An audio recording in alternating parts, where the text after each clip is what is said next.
ഞങ്ങളൊന്ന് പുറത്തു പോട്ടമ്മ. പുറത്തു പോവേ? എന്താ ഈ 3 നേരത്തെ പുറത്തു പോക്ക്?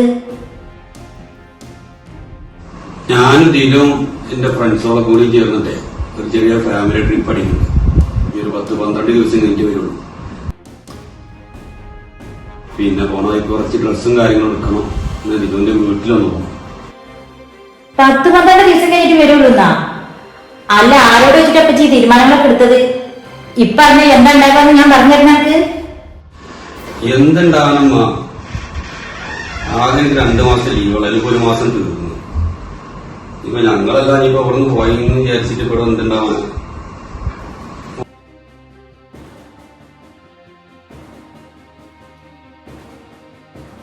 കല്യാണം കഴിഞ്ഞ് 10-12 ദിവസമായപ്പോത്തിന് ഇജി ഇനി ഇപ്പാണ് നിക്കൽ ഒഴിഞ്ഞില്ലേ? ഇങ്ങനെയൊക്കെ പറയാന് ഇവളായിരിക്കുമല്ലേ എന്നെ പഠിപ്പിച്ചത്?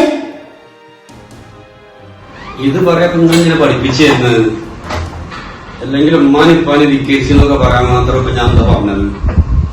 ഇജൊന്നും പറഞ്ഞില്ലേ? ഇജെന്താ ഇവിടെ മുന്നിലിട്ട് ഇമ്മാനെ ചോദ്യം ചെയ്യാൻ നിൽക്കുക? ഇവിടെ മുന്നിട്ട് ഉമ്മാനെ ചോദ്യം ചെയ്യും. എനക്ക് അങ്ങനെ ഒരു വിചാരം ഉണ്ടെങ്കിൽ വേണ്ട കേട്ടാ. നീലോ ഈ വണ്ടി പോയിരിക്കും, ഞാൻ വരാം. ഞങ്ങള് പോയിട്ടമ്മ, ഞങ്ങള് പോയിട്ട് സൽമാത്ത രാത്രി ഫുഡിന് ഉണ്ടാവില്ലേ? ഉമ്മ അവിടെ ഒക്കെ റെഡി ആക്കിയിട്ടുണ്ടാവും. പോയിട്ട് വാ.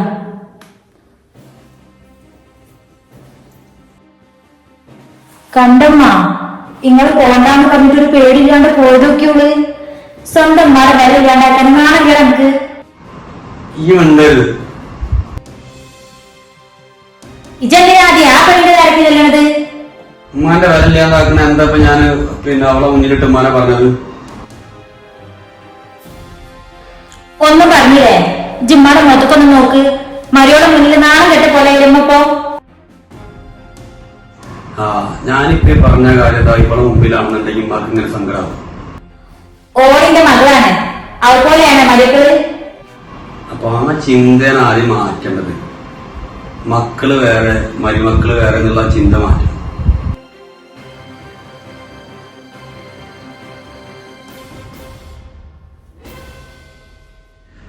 പിന്നെ കല്യാണം കഴിഞ്ഞിട്ടുണ്ടെങ്കിൽ ഇമ്മാരോടുള്ള സ്നേഹം കടമൊക്കെ ഇല്ലാണ്ടാവണ മക്കളുണ്ടാവും.